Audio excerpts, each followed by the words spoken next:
China has emerged as one of the 21st century's most consequential nations, making it more important than ever to understand how the country is governed. Welcome to Pekingology, the podcast that unpacks China's evolving political system.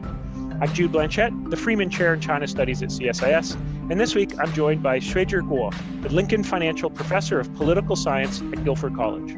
Today we'll be discussing his 2019 book, The Politics of the Core Leader in China: Culture, Institution, Legitimacy, and Power. Xuezhi, thanks for joining the podcast. Thank you for inviting me.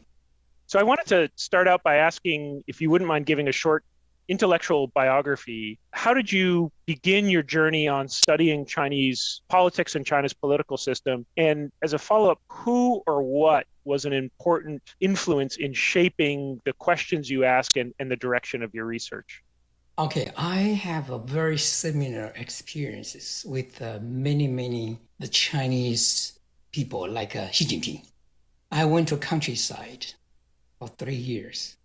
I have been hired as a teacher. I taught Chinese, math, science, chemistry, everything, music, in order to survive. Yeah, I went to college in 1978. That's why those people went to countryside for several years. Then they went to college for education. Yeah, another major important spirit is why I was hired to work for the government in transportation ministry. Yeah, where I become the officers, government officers, to in charge of the license, the issue to the factory. Yeah, that's why those experience. Also later, I went to get the fellowship. I passed the exam from the Ministry of Education and sent it to Germany for study. But the June 4th movement, I was in Germany and changed my lives, basically. And then I decided to go to US, continue for my PhD study. Yeah, therefore I went to US and finished my master, the PhD. Okay, finally I got a degree from University of Virginia.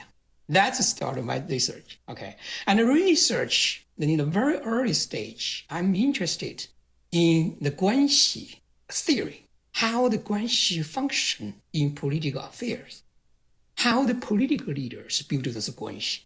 Now, therefore, I basically trying to figure out what is the Guanxi interact.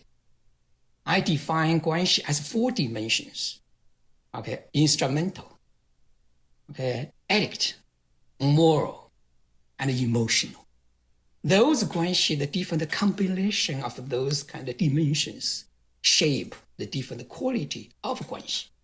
That work was published by China Journal when I was in college, when I was in University of Virginia. Okay, yeah, then later I changed my research focus, more talk about what caused the dynamics of Chinese politics, elite politics. I focused on institutions, the important institutions. Yeah, for example, security apparatus and the Central Commission for Disciplinary Inspection and Supervision. And now I'm working on the Department of Central Committees organization. Yeah, I'm interested in how those institutions have influenced the behavior of elite.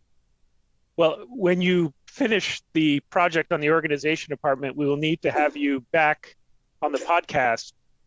So you've written, or you completed in 2019 and was published what I think was just such a phenomenal book that I was excited when I saw it on the Cambridge University Press page that it was coming out, because I could tell this was going to be a significant work to answer a really key puzzle or challenge about the development of China's modern political system. And that seems to be this, I think to many, this trend reversal from movement towards more diffused power at the top, kind of collective leadership, distributed decision-making, and almost a normalization of China's political system throughout much of what looked like much of the reform and opening period. And suddenly it seemed as if in 2016 when Xi Jinping was granted or achieved the title of core of the central leadership, this seemed to be almost a step backwards. You paint, I think, a much more complex picture and over a canvas that stretches back far into China's political history. So I think this is just such an essential work for understanding the development of China's political system and Xi Jinping. That out of the way, that praise out of the way, I wanted to start with my very first question, which is, the book is on the politics of the core leader in China. Interestingly, you don't define that or say that is necessarily a CCP phenomenon, and you sweep back much farther in history. So before we get into the role of the core within the Communist Party of China, and then finally when we discuss Xi Jinping, at a more general level, can you talk about how the role of core leader has been important throughout China's long political history? How did core manifest in, say, dynastic politics? And what role did the core play in traditional Chinese political thought?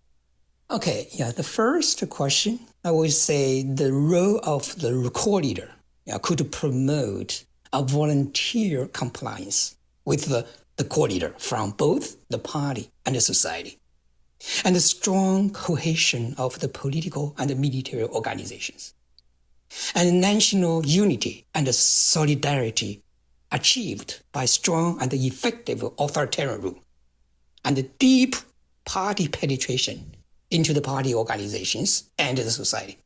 It also can promote loyalty to and trust in the party and the system. And can also facilitate political and social control because the core leader's thoughts and the theories set up the guideline for the direction of the party and the state. The core leader's ideas set up a belief system with a strong religious component. In terms of the second question about how did the core manifest in dynastic politics, traditional Chinese political ideas, which from its fusion of moral and political systems to the social emphasis on family hierarchy in all levels of Chinese life, highly regarded the vital role of the emperor or the paramount leader as the son of heaven, 天子, the one who shouldered the responsibility in succeeding heaven's decree to govern the country. This idea of core leader is influenced not only by traditional political thought, in which the emperor must be on the central stage of the state, and in a crucial and decisive role with disputable power in elite politics, but also by the communist ideas and the practice, in which the party's monopoly on the exercise of political power and the political paramountcy of its top leaders are the central features of communist regimes. The core of party leadership is not only a political leader whose power cannot be shared, but also by symbol of national unity, solidarity, prosperity, and harmony. For a party chief, the criteria required to become the core include accomplishments in work performance, prestige and charisma in the party leadership, rich experience in civilian and military careers, and a profound guanxi network among the party elite, and skillful political technique in legalist sense, to rally support from the party elite, defeat open and potential political rivals, and pursue domination in the party leadership due to the lack of institutionalized rule that grant real authority to and checks the power of the party general secretary. Their real power relies greatly on personal ties, factional alignments, popular support, and individual skills. In terms of the last question you talk about, right? The third one is how the traditional thought. The ideal Chinese political leader or emperor was viewed by Confucianism as a sage king, 圣王, and by legalism as enlightened leader, 明君. From Confucian perspective, they talk about a sage king, Okay, sage is the son of heaven. It's supposed to be patriarch or father of the country, who tempers justice with mercy and rule by benevolence. From Confucian perspective. Now, if you from legalist perspective, the leader should be skillful strategist with great vision. His political judgment cannot be influenced by the so-called morality. Okay, compare with, let me make a little bit comparison. Compared with Confucianism.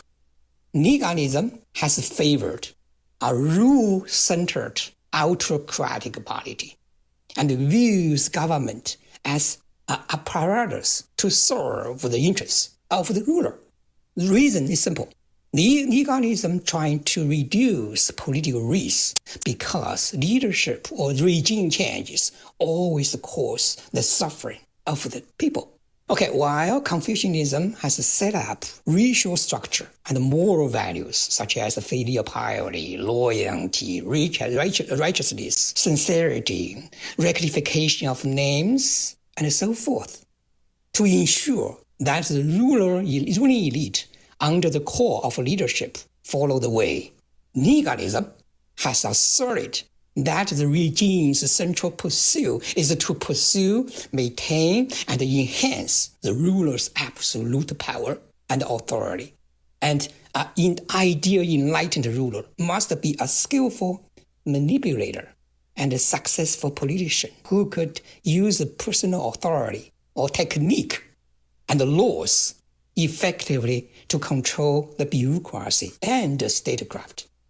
The fundamental feature of Chinese political thought is a strong legalization of Confucianism. Okay, what do we call today? Okay, what do we call Confucianism today is a synthesis of classical Confucian and legalist ideas.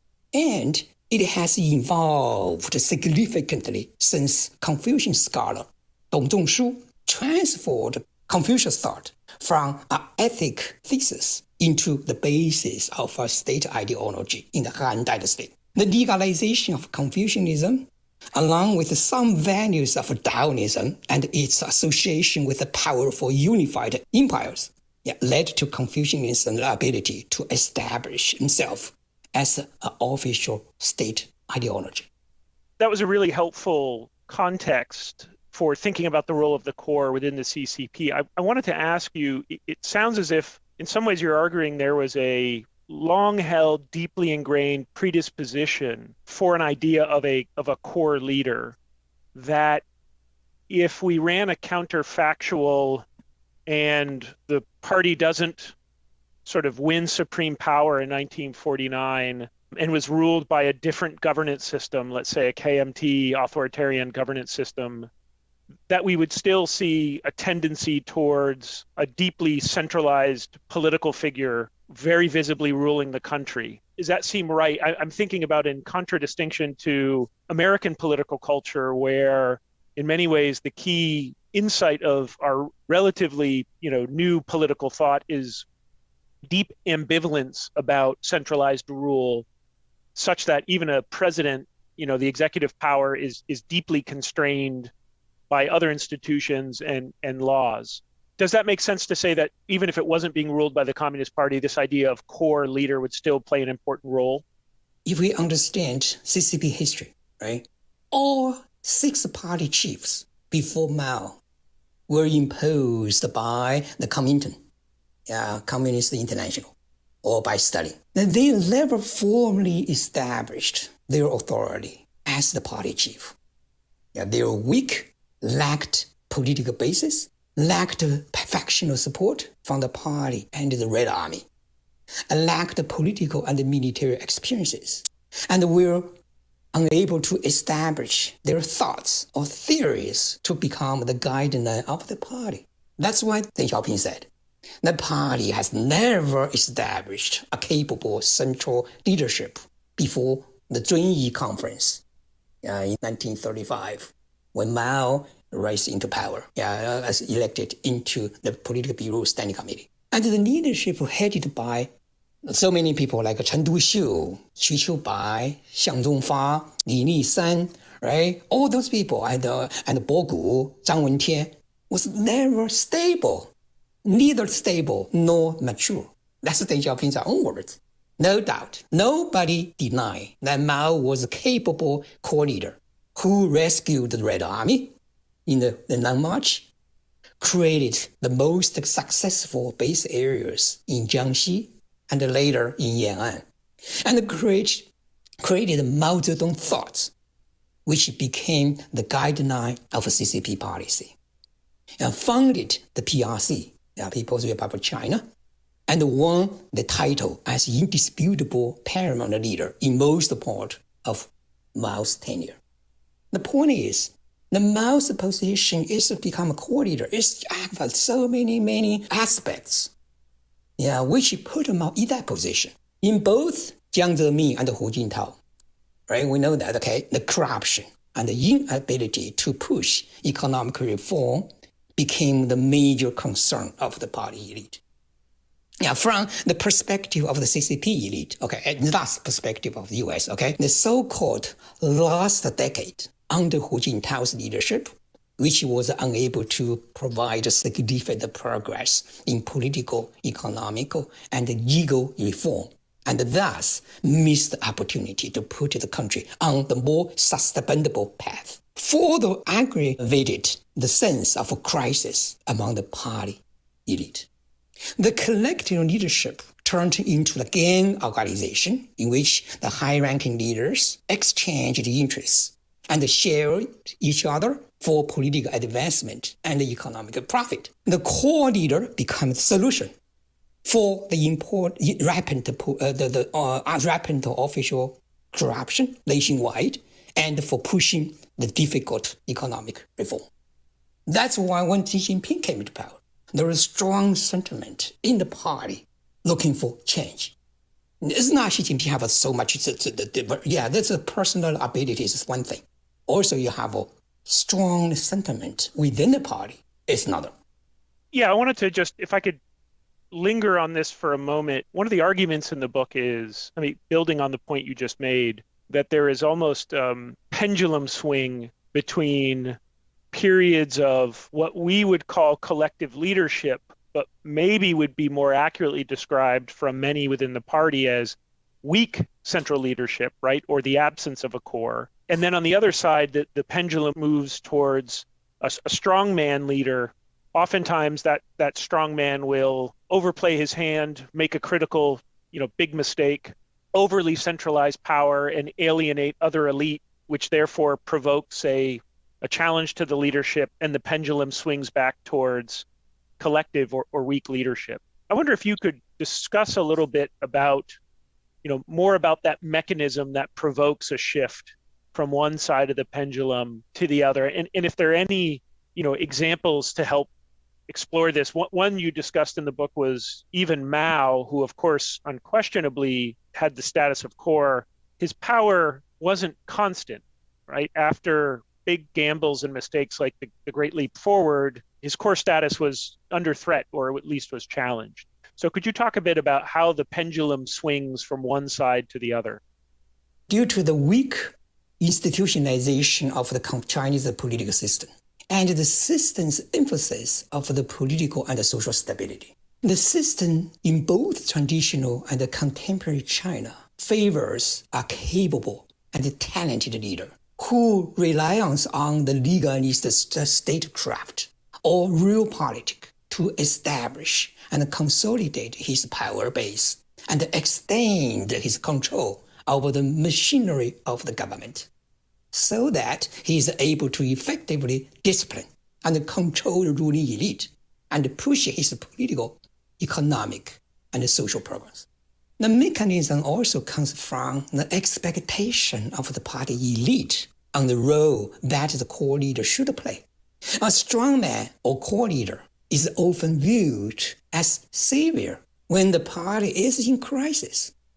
When the survival of the regime becomes a priority at the time when the CCP is headed by a weak leader, there is always a strong sentiment among the party leadership to have a strong leader to rebuild the authority and the power of the party, and to strengthen the discipline, unity, and the party organizations. The mechanism also due to the existence of a self-adjustable and self-regulating mechanism in Chinese political system that mainly comes from the changing perceptions of the political actors and the changing degrees of the party elite's confidence in the core leader.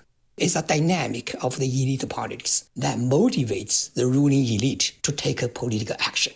Yeah, this basically also came from what we call the idea or the mentality of 君子, 君子 or 士大夫, state officials, right? Like those.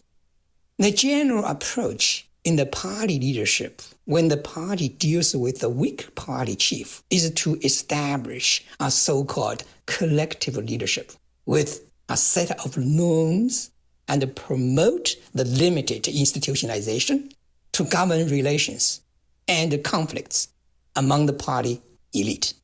Under the reign of the powerful core leader, there is therefore an atmosphere under which the high-ranking leaders compete with one another to show their loyalty and obedience to the core leader and take their political cues from the core leader, even when his behavior was judged unprincipled or his policy preference misguided. The core leader would no longer hear different voices, and the truth would not be sent to the Zhongnanhai. This would further promote arbitrary rule that would push the party in greater danger. If strongman politics develops toward one-man or arbitrary rule that undermines inner-party democratic centralism and causes disunity within the party, it would eventually ruin the party, as with the extreme case of the Cultural Revolution, in which the party apparatus was thoroughly disrupted, and the CCP faced imminent collapse. This would ultimately invite a collective effort for the party elite to constrain the arbitrary rule, and the principle of collective leadership would be promoted. I want to get specific here, so I wonder if we could talk now about maybe a contrast between the Hu Jintao period and the Xi Jinping period. What explains to you why Hu Jintao was unable to achieve the status quo? You mentioned earlier the idea that the 2000s was the lost decade, and many of the problems of weak leadership emerged of, corruption, lack of political discipline. But how would you assess or how would you analyze why Hu Jintao was unable to achieve this necessary position within the party hierarchy? Okay, in order to become the core of the party leadership, a party chief has to take advantage of a system that generally provides opportunities. For example, the use of resources and the authority in influencing appointments and promotions, and sufficient time, such as 5 years term, right, for this person to consolidate his power. However, not every party chief possesses the same ability in efficiently controlling the high-ranking leaders and the bureaucracy, and successfully consolidating his power. Okay, compared with Hu Jintao, Jiang Zemin was much more successful in cultivating loyal followers, manipulating support in the leadership, controlling the military and the security forces, and undermining the power and the influence of his political rivals. That is why Hu was shadowed by Jiang Zemin in most of Jiang's tenure. And he's never established himself as the core of the fourth generation leadership. Now, and cognizant of time, I wanted to shift to talking about Xi Jinping. One of the very helpful insights I got from the book is it changed the way I thought about Xi Jinping's achievement of core in 2016. I had thought originally that in achieving core, this was more a reflection of Xi Jinping's extreme drive for power that made him something of a megalomaniac. But actually, after reading your book, I now more come to see that drive for the core as being seen by Xi Jinping as a baseline necessity to be able to move his policy and political agenda through the system. So this wasn't a nice to have, this was a must have if he was going to be an effective leader. I wanted to ask how you assessed his ability to gain that status of core. What made him able to do this?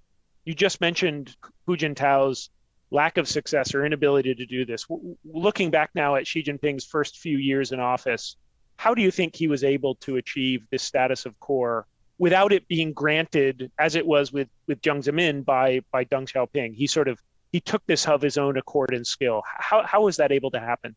Okay, for a successful party chief, his individual abilities in controlling the high-ranking leaders and the bureaucracy are crucial for ensure his political survival and advantages, because his institutional positions alone are insufficient in guaranteeing his real power under a system in which the power of a party chief is usually constrained by other members of the leadership, representing the major and influential factions in the party leadership. In other words, being granted the title of the party chief is only the first step for the next generation leader to establish his authority. He must consolidate his power by cultivating and developing his own loyal followers and factions, using the tactics and the strategies to undermine the power and influence of his open or potential rivals, and establishing his domination in the leadership. Xi's profound relationships with the senior party and government veterans. Most of them, the collections were derived from Xi's father, Xi Zongxun, the People's Liberation Army, and the presidents, the kids of the high-ranking leaders. And the key cliques within the Xi Jinping's faction include, we can count, the Fujian Bang, Zhejiang Liu Coups, and the Shanghai Gang, Qinghua Gang, the Princelings, and the second generation Reds, and the loyal army generals from the Nanjing and Fujian military regimes and army units. She has also benefited greatly from the rise of the Princelings in the People's Liberation Army. Once Xi became a CCP chief in September 2012, he quickly arranged his trust followers to take the key party, army, and the security forces and the government positions. It's much faster than Jiang Zemin and Hu Jintao. And Xi's faction has gradually developed into a competitive and powerful political force in the leadership of politics. That thesis, and I think that description you just gave of how Xi Jinping was able to utilize skill and networks to consolidate power and achieve the status of the core, has some pretty important implications for the future of China's political system. I was thinking, as you were describing a few minutes ago, the risks of a core or strongman leader, and you also write about this early in the book. Just to re-quote it here for listeners, you write, when the party is led by a visionary, capable, and talented party chief who is able to create an image of a sage ruler with virtues, wisdom, justice, courage, and equanimity, and is skillful at using deceit, cunning, and manipulation and self-serving tactics to achieve political ends, his associates will likely comply with his command and support his leadership. However, if the party is ruled by a chief who makes big mistakes and causes a crisis of the party's survival due to his arbitrary rule, such as he only uses his trusted followers in key party organizations and is surrounded by flatterers who refuse to listen to criticisms and suppress dissenting voice, his associates would organize to undermine his power and share the responsibilities with him if he is not replaced. Now, you were talking more generally, but I couldn't help but thinking about Xi Jinping in that discussion. I'm not sure he fits necessarily all of the dynamics you mentioned as possible risks, but I can foresee Xi Jinping becoming exactly the ruler I just read about, the one who makes mistakes, doesn't listen to dissenting voices, only surrounds himself by trusted followers. What challenges or risks do you see moving forward, especially now that we're just looking ahead to the 20th Party Congress? Xi Jinping will likely take a third term. There are no real challengers or dissenting voices, as far as I can see, within the senior leadership. Do you see him becoming that arbitrary ruler, or do you think he'll be able to pivot and be the visionary, capable, and talented party chief who can remain in power? Okay, we have to understand the fundamental component in both traditional and contemporary China is a concept of a mandate of heaven. 天命. The mandate scenario establishes a mechanism of sanction.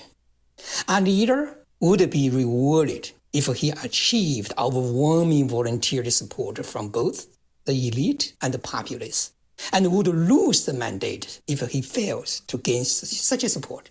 For a core leader, therefore, maintaining his image as always correctness, an essential method to keep his support in full force, crucial in keeping his mandate of heaven in effect. One of the assets with which the informal role of the core leader is endowed is his public image, appearance of not just goodwill, but politically flawlessness. If he makes a mistake, he loses volunteer support, a sign that his mandate is being withdrawn. He is expected to step down from his office or to be replaced by other more virtuous leader. Okay, in order to remain the status as a core leader, she has to try not to make a serious mistake in his leadership. Yeah, we will say Xi Jinping so far look like a doing fine. Yeah, he improve the situation in China economically, politically, international stage. Okay, and he also release the poverty. Yes, last year, right? Make a lot of people out of poverty. Xi Jinping also put China GDP go into the level of the middle classes, middle countries income. Yeah, that's why all those look like he's built those kind of correctness image, always correct. And they also built those kind of counter personality. Yeah, will continue growing in China. Yeah, if he did not make a huge mistake, based on your question, I would say he's very secure. His position as a third terms. Yeah, and he also become a major role in the future, even though he's going to step down. He pick up a person he trusts, can represent him, and can represent his interests in the future. That's why he can stay behind, say, the second front to monitor the Chinese politics. His influence will continue. Well, George, that's a really great place to wrap up the conversation. I think there's just so much in the book and this discussion that is going to be vital for thinking about where China's political system is going to go. We didn't have time to get to it, but one of the things you and I were talking about quickly before we started to record was how important for outside analysts of China's political system to get outside of their own normative Western models for understanding China's political system and spending more time trying to develop some cognitive empathy towards how China's own political culture has developed, not just since 1949, not just since 1921, but how legacies of, as you discuss in the book, legalism, Confucianism, and just the practical history of dynastic politics still places a great amount of, or at least exerts a great amount of influence over dynamics within the Communist Party in 2022. And that's what I thought was so admirable about your book, is it really expanded my field of vision for thinking about something as critical as the core, that this was not just a kind of post-Mao or a Mao Zedong dynamic, but this reaches back further in history. So I want to thank you for your time today. I really want to thank you for the scholarship. I'm greatly looking forward to your next work on the organization department. And again, hope to have you back to discuss that.